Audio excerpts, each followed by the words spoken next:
She beats them to the punch by poisoning them because Asher taught her and Brennan about poisons. And so it's just like,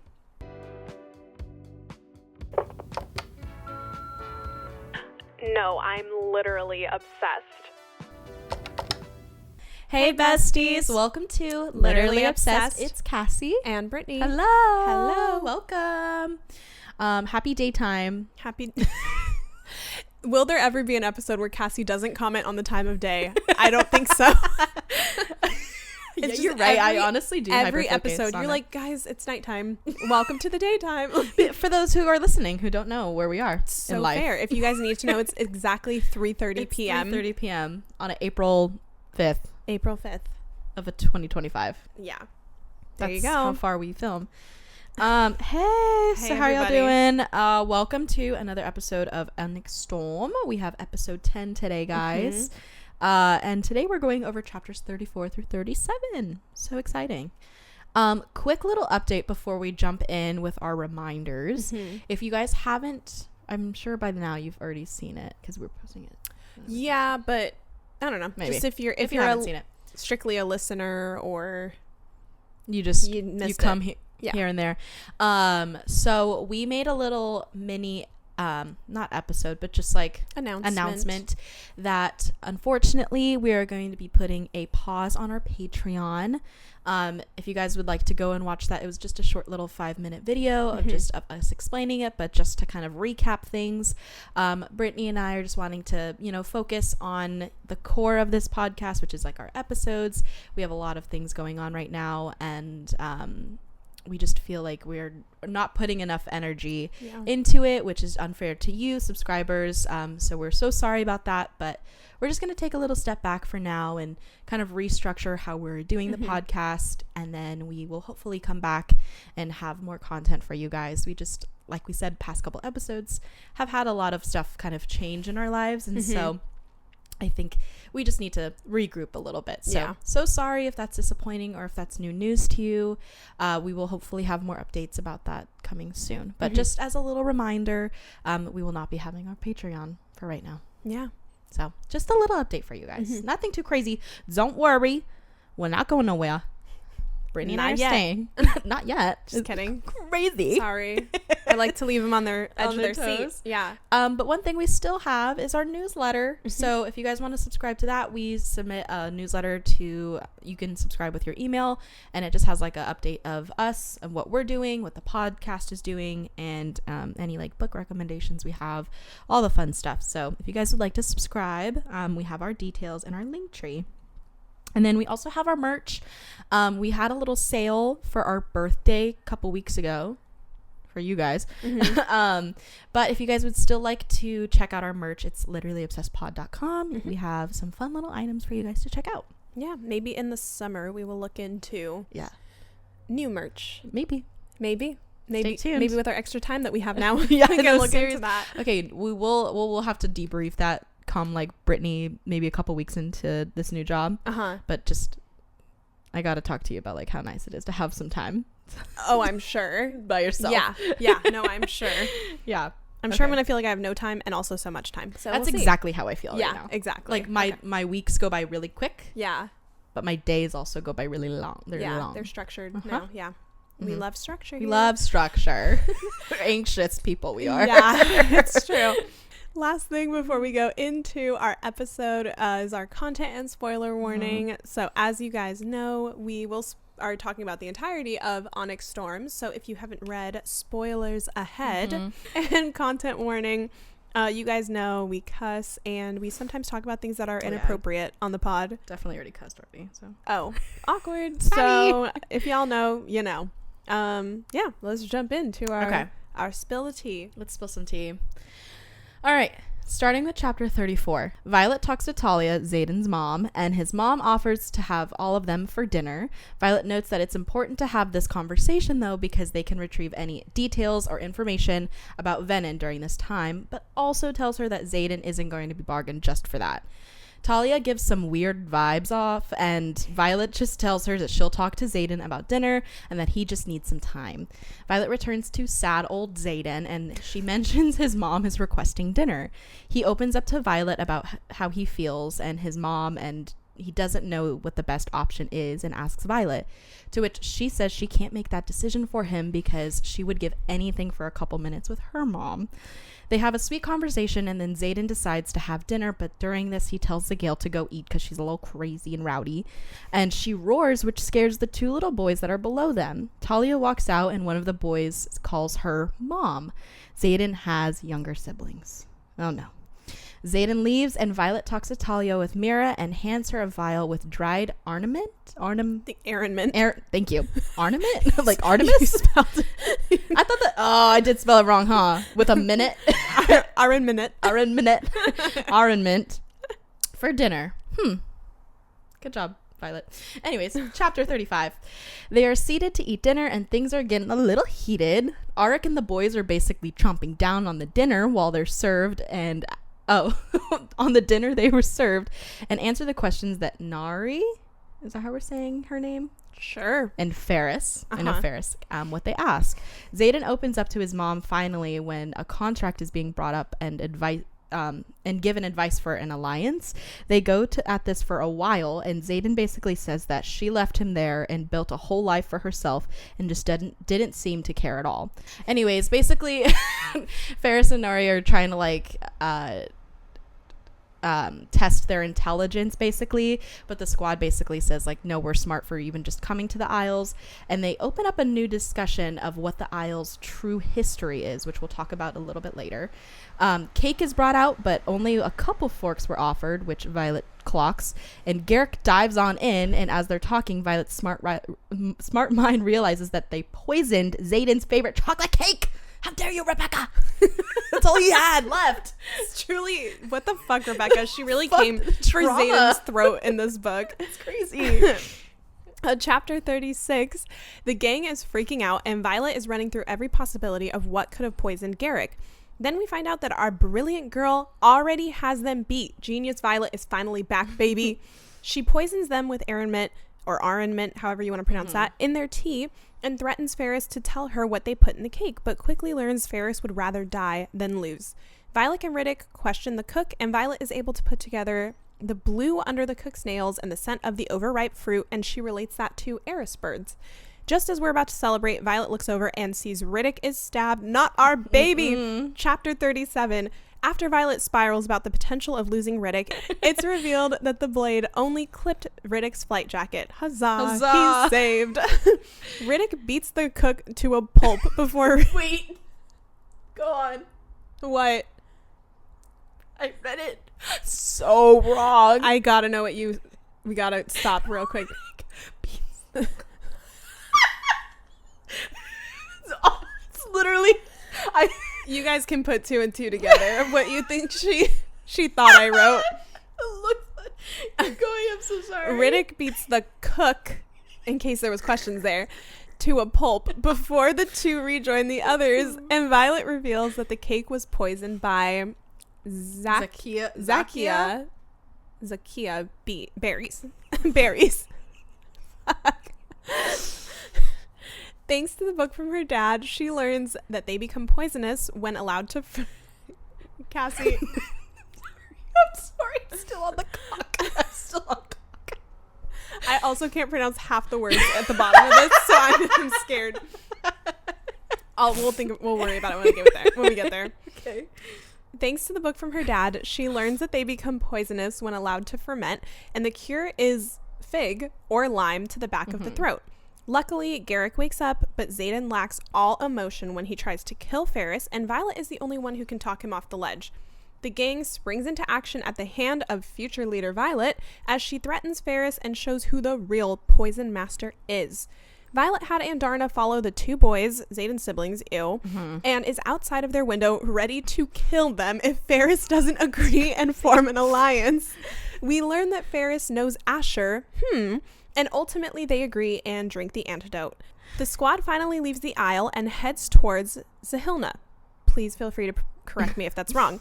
We enter the city of Zordis, Zorderus, and Violet explains how beautiful the city is and how happy everyone seems to see them. That's weird. Violet feels a weird buzz in the air that reminds her of magic. Lots of hard, as I was like really struggling to spell this. I think it's Zorderus or Zortris. It's probably Zortris. Giving Greek name. Yeah, Zortris and I'm wrong. Zahilna, I believe is how those are pronounced, but there was we're getting into a lot of like words that I'm struggling to pronounce. Words? Yeah. I can't even pronounce the real words. And I'm also guessing I could be totally wrong, so sorry. Let us know if we're wrong. I haven't listened to the audiobook, and maybe I should for these chapters to hear how they pronounce it, even though I know that some people have said that the audiobook pronounces things wrong. So you really can't trust anybody. Trust anybody. So, can't trust us. Can't trust the real thing. Love that. What are we to do? What are we to do? Except for guess. Except for deep dive. And that's what we're doing. That's what we do. Okay, so let's start at chapter 34. I just wanted to talk about this quote that Xaden says, and Violet kind of reflects on a little bit later. This is Xaden talking about how hurt he is because his mom left him. And he says, "It's not just the power that's addicting. It's the freedom to not feel this." And that just makes me so sad. It's so upsetting. And like so avoidant. He talks about like wanting to lose a part of himself so he doesn't feel that sadness anymore. Like, that's fucked up. Like quite literally, I could cry. Yeah, it's really, really sad. Yeah. Again, kind of what I just wrote is like him being very soft and open about this is very heartbreaking. Yeah. Like, because Violet even said like he never talked about his mom, and like for obvious reasons, but now like he's forced to kind of open up about it, which is also hard because like he wasn't ready. He wasn't ready for that. And I also want to say that Violet is very real and honest and good for telling Xaden that like she can't make this decision for him, even because like she knows that her grief would be like, you know, infiltrating her choice in any way. Which was even like a sad moment when she's like, and he's like, why? Because like da da da da da da da, and she's like, no, because my mom just died. No, and then he's like, oh shit, like I'm sorry, like, I'm so sorry. And she's like, no, I'm just telling you that like that's how it is. It's hard, but that's like a very realistic moment of when you have a conversation with somebody, and I feel like somebody is Xaden in that moment, and the other person's like, well, I can't relate. I wish I could talk to my mom again. And you're like, oh shit, sorry. Yeah, no, just a really good moment for for Violet to actually be real for a moment. Another mention of a frozen lake. Just saying. Elsa? Ice frozen. Xaden is actually Elsa. Xaden is Elsa? Well, actually, Riddick is. Riddick actually is Elsa. Elsa, yeah. Liam and Riddick were Elsa. I think what Elsa wishes she was. Like, just got some, like, inspiration from Elsa. I love it. Yeah. Okay, I just have to say, we all knew that Xaden was going to have siblings. There was just too many times where he mentions, I don't have siblings, or the closest I have. Yeah, I'm the only heir. The closest that I have is Bodhi or Garrick. But the reveal is so sad. Yeah. And I was just thinking about how heartbreaking that is. Imagine your mom leaves you. That's enough, right? That's enough. Your mom leaves you. You don't know where she is. You don't know if she's dead, if she's alive. After your 11th birthday. 10th birthday. It's 10th, yeah. Which is even worse. You just hit double digits. My 10th birthday was a big deal to me, so it probably was for Xaden too. And he just got his cake. And the fact this bitch made him cake and then left. And didn't say anything. Didn't say anything. For his dad to just die. No, that's... And then he has to be in war. He's experienced so much trauma. It's really and then here's what makes it worse. So she goes off. She has a new life. She has children. So imagine seeing your mom, and it's like, have you seen Are We There Yet? Have I seen it? I don't think so. With Ice Cube? No. Because, well, I don't want to spoil it for you now, but it's an old movie. Okay, I'll watch it. So I shouldn't say it? Because I like Ice Cube. Okay. Well, then I won't say it, but if you've watched the movie, you know what I'm talking about. And I'm just imagining, like, how heartbreaking to be like, she couldn't be there for me, but then she had new kids that she could be there for. It's so upsetting, you know? Yeah. And then it's like, on top of that, we end up finding out that they have like they have heard everything that's been going on. They know that Fen died. They know that Xaden is the Duke of Tyrrendor, and not once did she think like maybe I should go check on my estranged son and make sure he's okay. Would she was selfish. Would a letter have been that hard, Talia? No, all because she was so selfish about her own contract. Yes, like fuck you had a kid. You had a kid. I have questions because she talks a lot about, like, she has a moment where she's like, wow, you must really love him. Did you write this? Am I jumping ahead? No, I didn't write this, but I kind of wanted to bring up that quote, though. Okay, well, just a quick moment of, she asks Violet, like, oh, you would really jeopardize your mission for Xaden? And she's like, yeah, absolutely. She's like, wow, then you must really love him. And then she says, like, that's nothing for him almost giving up Eratia or whatever, or risking Eratia for me. And then she's like, take it back, well, then he must really love you too. And then she starts by like saying his father never would have, and she cuts herself off. And so it's like, I wonder then if she really did like Fen, and like he refused to like leave. Number one love is Eratia, so he put that above her. But she is still a mother. I agree, and it's not your children's fault that you had marital issues. You know. Like it's so, and then her just trying to be like, well, I tried to take you, but I can't take the heir of Tyrrendor. It's like, what the fuck? Like, you could have written a letter. Everything to except for being my mom. That's what he said. Exactly. I'm like, you chose every other option.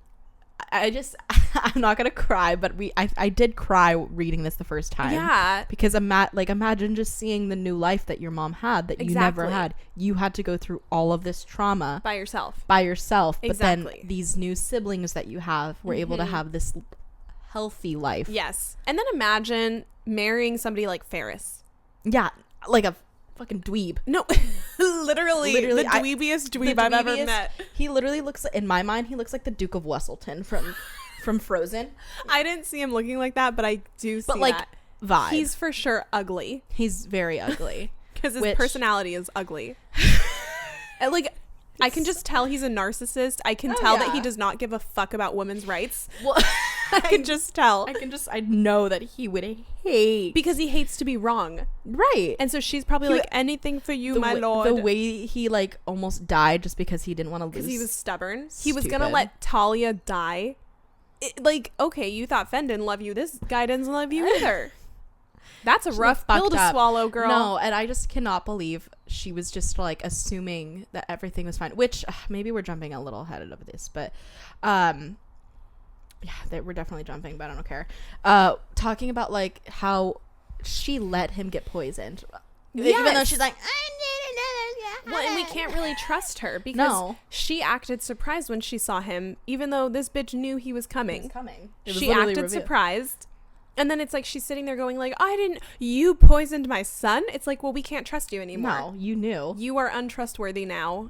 And so it's still unclear to us if she knew that Ferris poisoned them or not. No, and then if you also think about it, she would benefit alongside Ferris. So why would she even like try to stand up for Xaden in any way? Yeah, if he was just like, oh, like I'm gonna do this behind her back. Like there's still nothing that she would have gained if she didn't. Exactly. So I don't know. Just very, very confusing, very awful, and poor Xaden. I know. I feel really bad. I do have this slight wish that like she would have been Venom or something.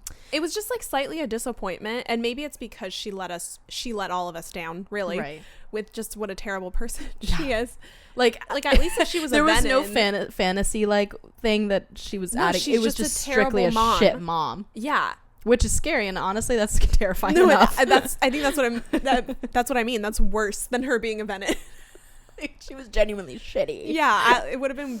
Yeah, would have been like, okay, she turned. Yeah, she's a shit mom, but she also turned. But this is like, oh no, she's just a terrible. This is just person. real. Yeah, and that's true horror. That's true Rebecca. horror.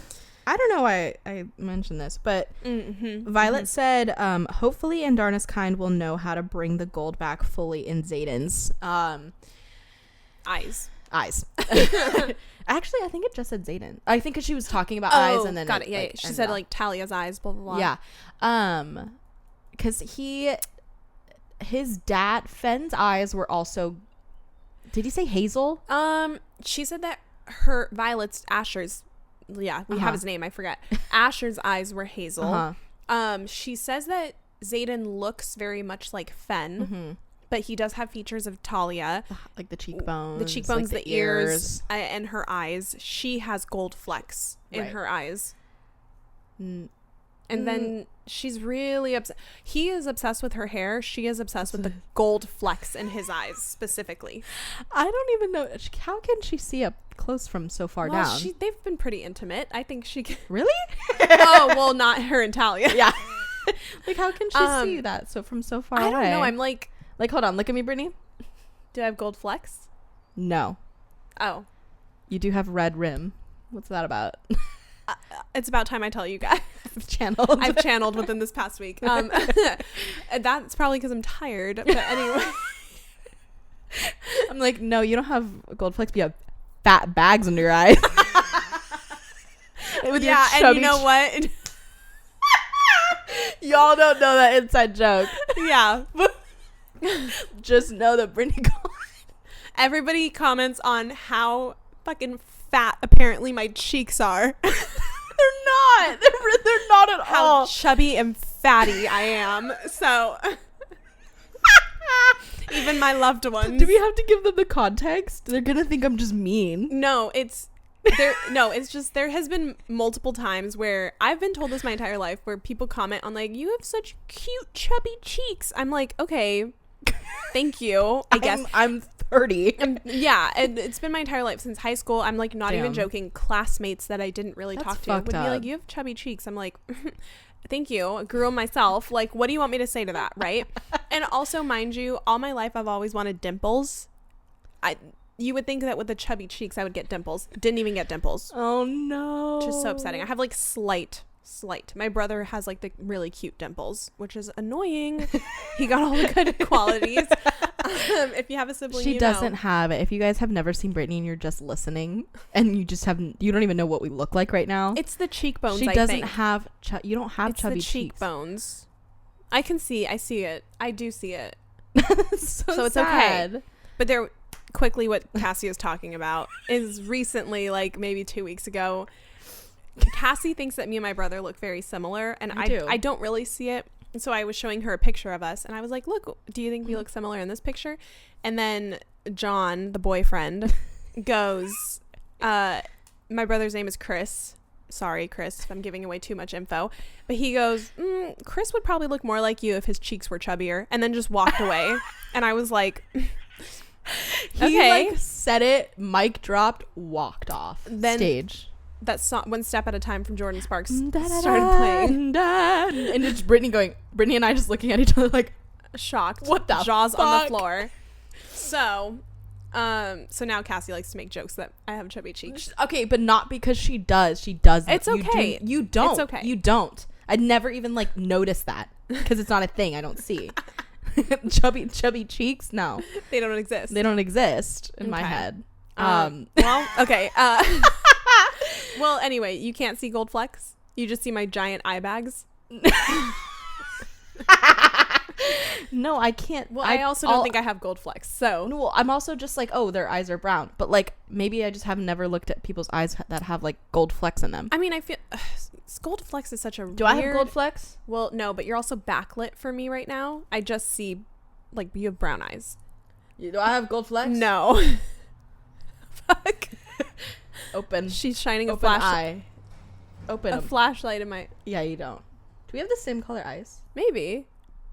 Sometimes when I'm in the sun, I would say they go more hazel-ish than Oh, sorry, didn't mean to blind you guys too.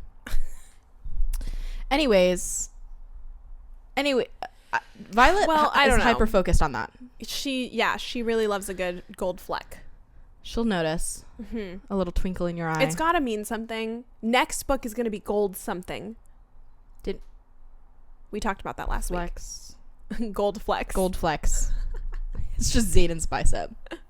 Gold flex. Not flex. CK. Flex with an X. Maybe. I don't remember where we were. Your last thing from chapter 34. Oh, okay. My last thing. Foreshadowing for sure. This is from Xaden. You already hold my soul and now you want my pain. Getting greedy violence. She is now actually holding his soul. And his pain, I think. And his pain. Yeah. He's just fighting in the little emerald. Oh my god, you think he's in there? Imagine. Wait, did we even think about... Imagine he actually is just in the ring. In the emerald? He shrunk down. You don't think his soul is in there. You think he is physically in there. He's like, don't go looking for me because I'm... I'm with you. He's like, that would be fucking crazy, and who knows, maybe not out of the realm. maybe not. That's wild. So funny. Okay, let's go to 35. Okay, I just hate that Arik is potentially telling us that he's gonna die. Yeah, he just said that. He's like, I'll fight in this war, probably most likely will die. Huh? Damn. Yeah. Like, no one said that, but you did. Yeah, a lot of foreshadowing actually in these chapters. Because then the next thing we have is, I do think that there is some foreshadowing with Kat saying Xaden and Violet could break and reshape the continent if they wanted to. Like, what does that mean? They kind of already are in the process. They're already breaking it a little bit. Yeah, they are reshaping it because they're trying to form new alliances. So it's true. Yeah. But then also, like, period, she had to throw in, like, I'm also, like, just moved on and seeing other cat. She's like, I'm seeing other people. Yeah, she's like, oh my god, he said yes, I said no, and by the way, I'm seeing someone. She's like, by the way, I'm engaged. R.I.P. to Traeger. I'm still so upset. I'm so upset. I can wait till we get there, but I think it'll be next episode. Yeah. It's the next chapter, I believe. Yeah. It's just so sad that, and Rebecca really throws it in our face. Like, Kat and Traeger are dating. They're holding hands. They like each other. And it's all leading up to him dying.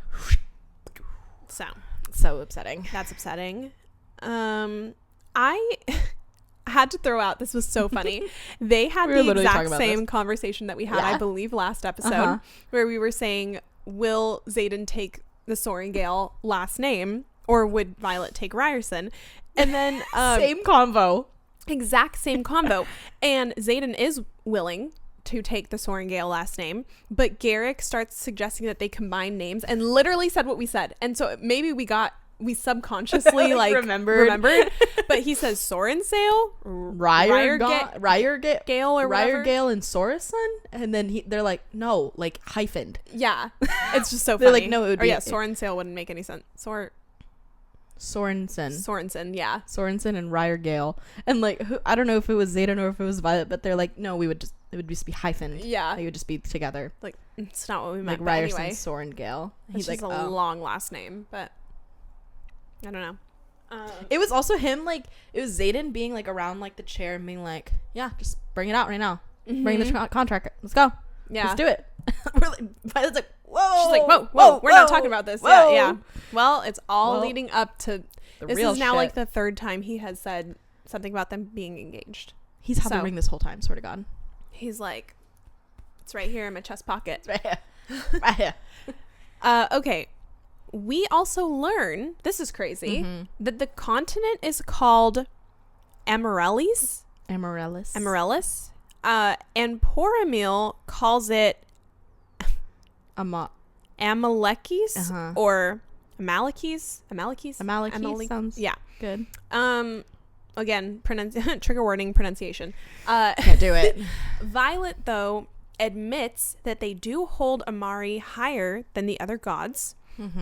But that doesn't fully make sense for the second name, so I did see a theory that it could be that Amari and Malik reigned together, and so that is where the name Amalekis, I think, comes from. I think I also saw that too. Which is that like maybe not a common thing for two gods to be reigning at the same time? Because, like, if we're going back into some Greek mythology, which you never watched that together, which at some point we need to watch. Okay, deal. Maybe we'll just watch, like, Percy Jackson or something. I've seen Percy Jackson. I love Percy Jackson. It's been a while, but I've seen it. So good. Most of the time, whenever, like, gods would be, like, not reigning, but I guess they would just be whatever. I guess reigning, yeah. It would be, like, Hades and Persephone. You know what I mean? Like, it would be like a more like romantic couple. But I don't know, like, that would be like Zeus and like Hades, like, together. Right? Because Amari is luck or wisdom. No, she Hedotus. It's talked about the god of wisdom. Hedion. Yeah, with the Hedeon. Hedeon. Yeah. Hedion. Am I putting weird emphasis? I feel like I'm putting weird emphasis on words. Oh my god, you're like spiraling right I'm there. spiraling a bit. It's because these chapters had so many words that I was Weird like, I don't fully know how I'm pronouncing this. Had those moments where you're like, and then came the kingdom of... Then we ventured to... And then That's how I feel in these like, chapters. Like I've never had to say these words out loud, so... I'm scared. Yeah. I'm scared. But no, it is very interesting because I don't really know if I heard like of two gods in this realm. You're right. That have reigned together. Yeah. So it is very weird. I am dying that Violet was like, so they're aquaphobic. I get it, girl. I get so. I guess they must be. Yes, that's right for you. I'm not aquaphobic. I just can't. Brittany's aquaphobic? I'm not. I just can't swim. I love the ocean. Your body is aquaphobic. My lungs are. Everyone's is. Unless you're a mermaid. That's fair. Everyone is a little aquaphobic. Did always. You're right. It's scary. You could drown. Yeah. I can't imagine a worse death. We gotta get you to learning how to swim again. The thing is, I know how to. Can I do it? No. That's a mental block. Okay, well. You just maybe I am a little aquaphobic. I'm admitting it. I get a little scared to go underwater sometimes because I don't have like control. Like in the shower, would you put your head underneath the... I mean, yeah, you gotta wash your hair somehow. Well, I know, but do you close your eyes and like... I think I keep my eyes open. Do you guys close your eyes when you're showering? Yeah. Because then I get scared that there's someone in there with me. You know that fear? You'd rather close your eyes than have them open? Well, I'm closing them like do you fully let the water like drip down your face? Yeah. That's what I'm asking. Okay, do you let the water drip on your face? I guess no. Because you get like a little nervous? I do close my eyes to wash my face. Well, yeah. Because then you'd get it I don't know. Eyeball. I guess I just don't want to get soap in my eyes.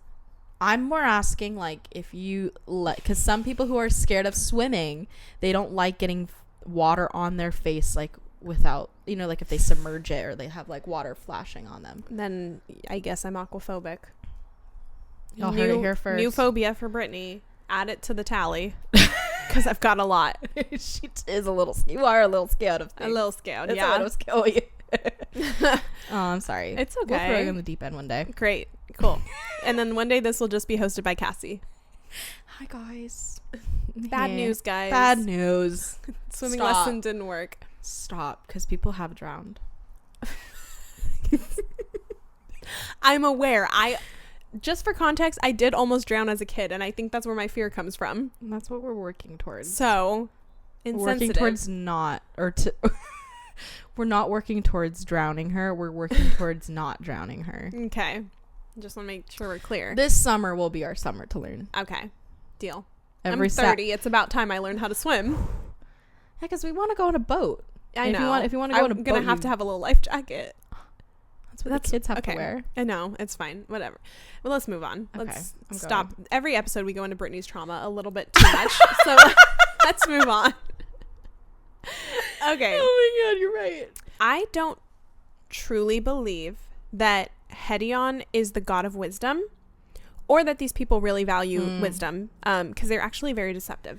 I think what their tactic is they try to like come across their way as like wise, but they're actually just knowing how to fish out information, which doesn't make them wise. It just makes them suspicious and like not detective work, but kind of like they know how to get the answer, but it's making them seem smarter, but they're not. Yeah, and I have more. The further we go, the more they reveal how much they really don't know. Mm-hmm. So let's go into chapter 36, actually. The fact that they have to take a citizenship test in this world is wild to me. So they have citizenship tests. I will say we don't have good leadership in our world right now. Right, and they don't either, obviously. And they don't either. So I wonder, so are you an immigrant if you go to a different aisle?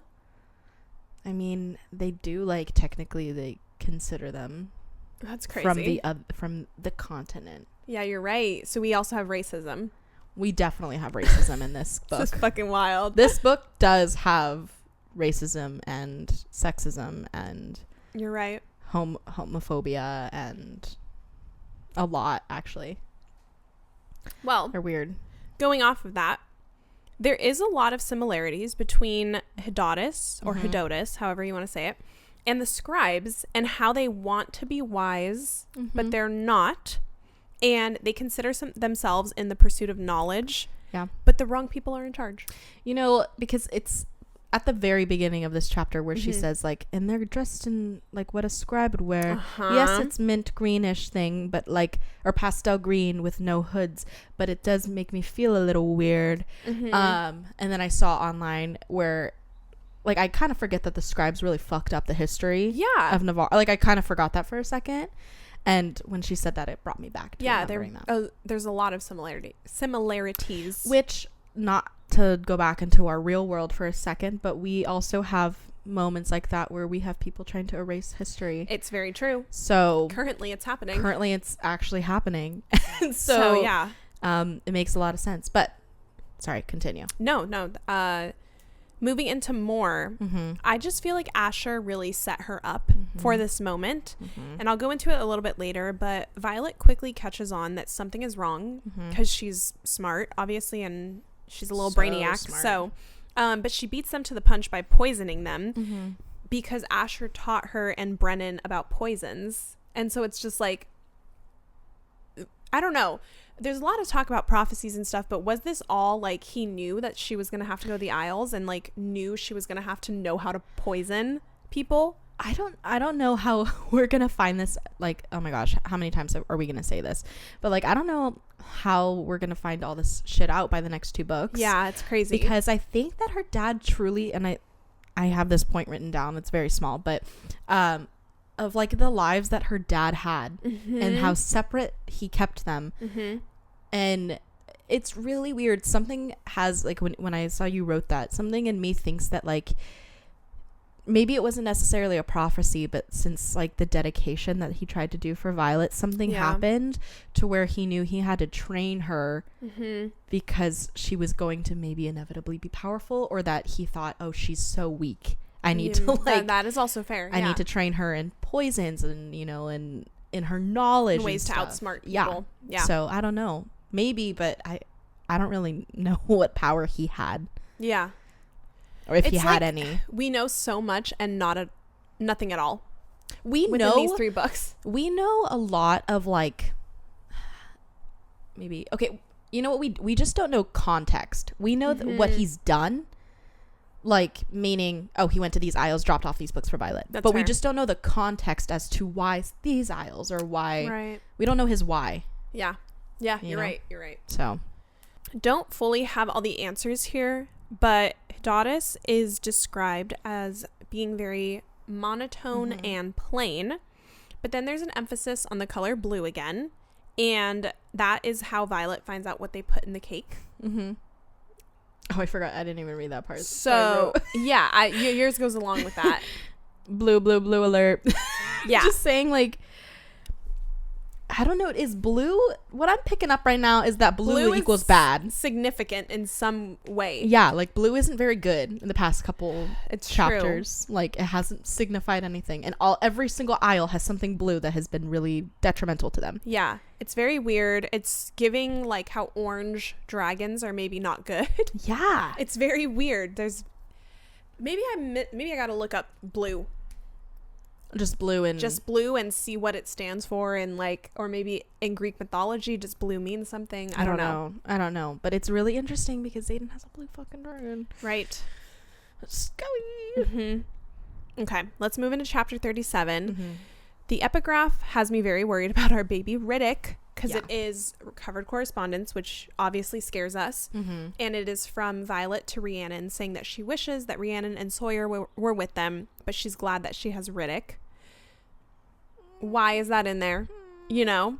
And then going off of that, Violet spiraling, about Riddick dying especially has me worried. Yeah. She goes into this whole thing Huge of like spiral. He hasn't fallen in love yet. He hasn't graduated. Like why is that happening? I remember I clocked that shit the first time we read it, and I was just like, why the fuck is she writing this? And she puts an emphasis on no, not Riddick. Well, not anyone, but anybody but Riddick. Especially not Riddick. Yeah.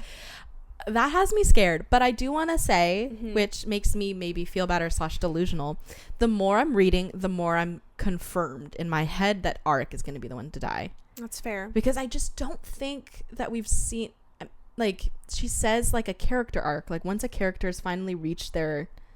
Yeah. What'd she say? Not potential, but, like... Yeah, once they have gone on, like, their full journey and completed their arc. I don't know if Riddick has done that yet. Because Riddick hasn't done anything really bad enough for him to, like, complete. But I guess Liam also didn't do anything either. So I don't really know, but I just... She does consider that Liam did complete. Like, he kept Violet safe. Okay, I see what you mean. But maybe I just don't really know what Riddick's would be. I just don't know, because she said somebody we love will not make it in book 4. Do we love Arik? That's what I was going to say. It's a question for the class. Obviously, I do like him, but do I love him? Is that, like, emotionally enough to wreck me? I just don't want it to be. I don't know. None of us want him to be I don't want anybody to die. I don't want Arik to die either. I want us to have world peace. Yeah. Let's introduce world peace to the continent. Yeah. On the flip side though, real quick, Riddick being so calm and just being like, oh, that's unfortunate, and Violet's like, oh my god, and then he just like pulls it out and then goes off on the cook because he hates sewing. It's like I hate sewing. It has me dying. It's so like funny. Meanwhile, Violet's panicking like her best friend's gonna die. Attack. Yeah. And then he's just funny. Like, fuck, I have to sew. Yeah. Fuck. Like, how lucky also. How lucky. We almost lost our baby. Would have been just, too soon. Too soon. Who knows what the future's going to hold. Okay, so this quote, Xaden turns a glare on Riddick that freezes the blood in my veins. That isn't him. It's really weird because when it doesn't even matter who the fuck it is. Anyone but Violet in these moments where he's just like fully venom low key. He's just like feral. Like, I don't know how to explain it. He's like a wild animal. He's like, there's a movie like that, and I can't remember what movie I'm thinking of. Twilight? Is it Twilight? No, Twilight would be the answer, but she's giving girl at a party that's like, baby, it's not worth it. You know what I mean? It's such a good impression for Thank you. Baby, no. Me. It's not. No, he's not worth it. He's not worth it. Let's go. Baby. That's what it's giving. It's so good. Thank you. It's so good.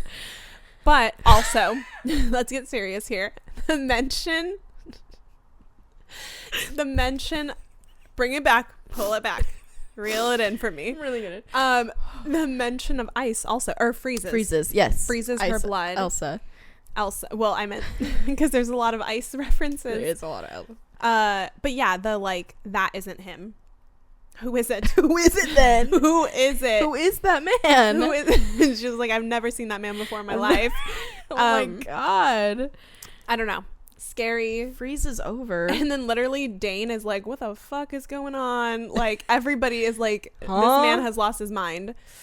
It's crazy to me that they don't know at this point. They didn't know. Yeah. I also would be like, no. Are you venom? No, I'd be like, it really is giving like your friend with her toxic boyfriend at a bar, and you're like something's a little off here. Baby, no. Baby, no. Like he's got anger issues. He has such bad anger issues. He really does. So okay. Also, just want to bring it up again. I am just curious how much time Asher has spent on these isles to know all this information, and it's just wild to me that like Violet does have the upper hand in this situation, and there's just constant references to knowledge and wisdom and how much they actually lack it. So he had been here when she was young, right? Well, can I just skip to my next point? Yeah. Because, okay, my next point is I find it very interesting that Ferris finally realizes that Violet is Asher's daughter, but when he says it, he says, you're Asher Daxton's girl, not you're Asher Sorengale's girl. How would he know that? So last episode, maybe 2 episodes ago, we talked about how there's books, even in Fourth Wing, that say Asher Daxton, but she never says, that's my dad. So then I was thinking maybe she didn't know that her dad went by Asher Daxton. This just proved that she does, or she did. And that makes me think that maybe he went there before him and Lilith got married or he went there under a fake name. But I'm so confused. I don't know, because maybe I'm just not remembering, but like all of these books are addressed to Violet, right? Yeah. But like, and like what he's teaching is also just mentioning Violet. So like if okay, he would you're have, right. he would have she to would have know. had to have been alive. She would have had to have been either just born or like a little bit, like maybe 5 or, you know what I mean? Younger than a teenager. I just have questions on if his name is actually Daxton or if it is Sorengale. Like who took whose last name? Is Daxton a pen name or a name that he went by? Maybe the people he wasn't close with. That literally brings up my next my question is what do we think the reason is, like why going under one name versus the other name, which Sorengale maybe just tied him to Lilith, and maybe people knew about Lilith, and like he's like, I just can't, I need to be a little bit more incognito with like what I'm trying to learn from these different isles and all this stuff. So maybe they knew maybe Sorengale's a house name that a lot of people know. Yeah, maybe. Or I don't really know. Or is this world a very feminist world where you take the woman's last name? Which I would love that. I don't know. I don't really know, but I just want to figure out like what would be the reason to use one name versus the other. Yeah. And like in what circumstances does he deem that, or did he deem that? Exactly. Because either way, like if you wanted to make these findable for Violet, it's weird that he wouldn't put his real name. It's very weird. And like, who's Daxton? Yeah, I have a lot of questions. You know, and, go on. No, this is different. This is off the topic, but well, I was just not really very quickly gonna say, Violet has yet to talk about like a time where her dad was gone for maybe an extended period of time. So how would he be able to do this? And also, how did he travel like this without a dragon? I mean, I know that they have horse and carriages, but like, yeah, that's gonna take forever. They're on the other side of the continent, and not the continent. I'm talking about the whole land. Yeah. No, I was just gonna say, I don't think either of us wrote it down, but Violet had briefly mentioned that she hasn't asked a question about her grandparents to Mira yet. She's like, even though I haven't asked about my grandparent, the whole grandparent thing to Mira yet, she's still a good sister. Like she was saying, it was with the vials or whatever. And I was like, that could have been your moment to ask. Yeah, girl, you had a second. Yeah, if you have a second to think about it, you have a second to ask about it. You're right. I'm just saying. I forgot that I hadn't written that down. Okay, well, my last thing is there's just more talk about the color being there being slight color again as they start going to their next destination. And then there's talk of magic. So does color equal magic? I don't know but which is weird, because if it does, why are we getting more colorful shit farther away from magic? Well, no, they do find out that what is it called? The new isle that it's all was Zortris. It does have a little bit of magic, and there is slight muted color. So like, I guess just proving my point, but just opposite. So it disproved your point. So it disproves my point, but in the same but not the same way. Got it. I don't know. Just something for us to consider as we keep deep diving the rest of this book. I mean, you would think that like red would equal bad, because we're thinking like venom, we're thinking their eyes red, right? But everything else just seems to be like up in the air. Blue is not looking awesome. Green is looking like mysterious. Yeah. Do they have pink?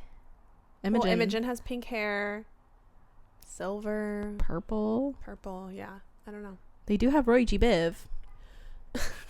So who knows? Who knows? We'll just pay attention to it the further we get into the book. Okay. Let's move into our favorite quotes. You can go first. Mine is chapter 36 from Xaden. You could have been my mother. Sorry, Xaden. Sad. My bad. Mine is also from chapter 37 from Violet, and it says, I didn't outsmart you alone. My father helped. And I just thought that was such we have some really interesting parent parallels. Yeah. Yeah. Well, I just thought it was such a like, boom. And then he's like, oh, fuck, you're Asher's daughter. And that is also, they obviously know each other. So that is like, what the fuck? Yeah. What's the background of that? Oh my God. Which in this weird fucking twisted world we live in, Asher met Talia. Talia, however you want to say her name.